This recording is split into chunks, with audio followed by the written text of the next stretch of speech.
Assalamualaikum anak-anakku kelas 4. Bertemu lagi dengan Pak Pur. Hari ini kita akan belajar tematik tema 1, indahnya kebersamaan. Subtema 3, bersyukur atas keberagaman. Pembelajaran 1. Sebelumnya kita berdoa terlebih dahulu ya.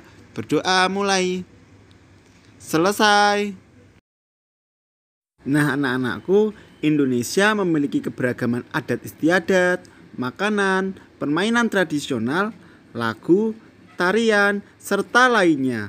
Kita perlu mensyukuri karena dapat menikmatinya. Nah, kali ini kita akan belajar tentang keberagaman makanan tradisional Indonesia. Kali ini Pak Guru akan bercerita tentang seorang ibu pembuat dodol Betawi. Disimak ya. Dodol Betawi Mak Salmah. Sebentar lagi kota Jakarta akan berulang tahun. Seperti tahun-tahun sebelumnya, Mak Salmah menerima banyak pesanan. Mak Salmah adalah pembuat dodol tradisional Betawi di kampungnya. Biasanya, ketika menyambut ulang tahun kota Jakarta, banyak pertokoan yang mengadakan festival Betawi. Makanan Betawi menjadi jajanan di festival. Kerak telur, bir pletok, dan dodol Betawi menjadi primadona makanan dalam menyambut Dirgahayu Jakarta. Sudah sejak seminggu yang lalu, Mak Salmah bekerja keras. Ia dan beberapa ibu-ibu tetangganya membuat adonan dodol. Ketan, gula merah, gula pasir, dan santan dicampur menjadi satu. Membuat dodol Betawi membutuhkan kerjasama. Tidak hanya perempuan, laki-laki pun terlibat dalam pembuatannya. Biasanya, Mak Salmah dan ibu-ibu menyiapkan bahan, memarut kelapa, dan menumbuk beras ketan. Adonan dituang kawa, lalu diaduk hingga kental. Proses mengaduk ini dilakukan terus-menerus selama 8-12 jam. Pembuatannya memang berat dan lama. Oleh karena itu, pembuatan dodol Betawi membutuhkan kerjasama. Untuk memenuhi pesanannya, Mak Salmah selalu melibatkan tetangga-tetangganya. Mak Salmah ingin rezeki yang diperolehnya dari dodol Betawi tidak dirasakan sendiri. Mak Salmah juga ingin dodol Betawi selalu dikenal. Ia ingin warga di sekitarnya juga ikut melestarikan makanan tradisional milik kampung sendiri. Dodol Betawi Mak Salmah ikut melestarikan budaya, memupuk kerjasama, serta menjalin keakraban antar warga. Nah anak-anakku, Siti suka sekali makanan nasi uduk dengan irisan bawang goreng dan telur dadar. Itu makanan tradisional Betawi. Kalau Pak Guru suka dengan nasi pecel. Apakah anak-anak juga menyukai makanan khas daerah lain? Bagaimana pendapat kalian dengan keberagaman makanan khas negeri kita? Ikut beberapa contoh makanan khas daerah di negeri kita. Disimak ya. Yang pertama ada nasi jamblang. Sego jamblang atau nasi jamblang merupakan makanan khas dari Cirebon, Jawa Barat. Ciri khas nasi jamblang adalah penyajiannya dibungkus dengan daun jati. Lauk nasi jamblang disajikan dengan berbagai lauk antara lain tahu, tempe, paru, ayam goreng, dan sambal goreng. Yang berikutnya ada nasi pecel. Nasi pecel merupakan sarapan kesukaan masyarakat Madiun, Jawa Timur. Pecel adalah makanan yang menggunakan bumbu kacang sebagai bahan utamanya dan dicampur dengan aneka jenis sayuran.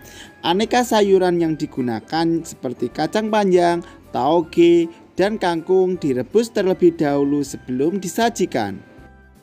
Selanjutnya ada nasi krawu. Nasi krawu merupakan makanan khas kota Gresik. Ciri khasnya disajikan dengan daun pisang. Makanan ini dibuat dari campuran nasi dengan daging suwir, serundeng, dan sambal. Daging suwir adalah daging sapi yang dimasak bersama jeroan seperti babat, usus, dan hati kemudian disuwir-suwir. Selanjutnya ada lontong sayur. Lontong sayur sangat mudah ditemui di Jakarta dan Jawa Barat sebagai menu favorit ketika makan pagi.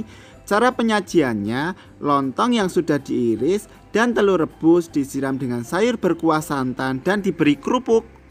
Yang terakhir ada nasi gudeg. Nasi gudeg atau sego gudeg adalah makanan favorit di Yogyakarta. Gudeg terbuat dari nangka muda yang dimasak dengan santan. Gudeg dimakan dengan nasi dan disajikan dengan santan kental atau areh, ayam kampung, telur, tahu, dan sambal goreng krecek.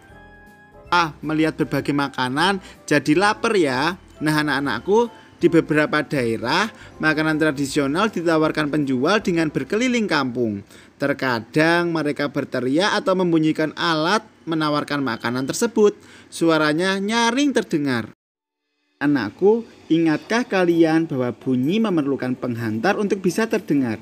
Media penghantar untuk perambatan bunyi adalah udara, zat cair, dan benda padat. Nah, kali ini kita akan melakukan percobaan pemantulan dan penyerapan bunyi. Tujuannya membuktikan macam-macam bunyi pantul melalui percobaan terhadap bunyi benda-benda sederhana dalam ruangan. Alat dan bahan: piring kaca, piring plastik, piring kaleng, gabus, 2 tabung kertas, beberapa buku, dan arloji yang berdetak. Untuk langkah-langkahnya, susunlah 2 baris buku dengan ketinggian yang sama.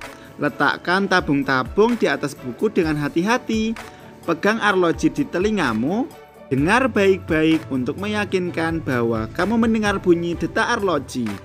Letakkan arloji ke dalam salah satu tabung. Dengarkan dari ujung tabung yang lain. Apakah kamu dapat mendengar bunyi detakan jarum arloji?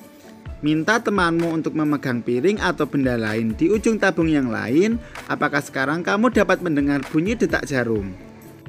Nah, dari hasil percobaan kita bisa membuat laporannya. Nah, dari hasil percobaan pertama, bunyi yang dipantulkan pada benda yang keras akan memantul. Sedangkan bunyi yang dipantulkan pada benda yang lunak, bunyi tidak dapat memantul atau bunyi terserap. Kesimpulannya, bunyi akan dipantulkan apabila mengenai benda keras dan diserap apabila mengenai benda yang lunak. Sekian pembelajaran hari ini, menyenangkan ya. Pak Guru akhiri, tetap jaga kesehatan, patuhi protokol kesehatan. Pak Guru tutup. Wassalamualaikum warahmatullahi wabarakatuh.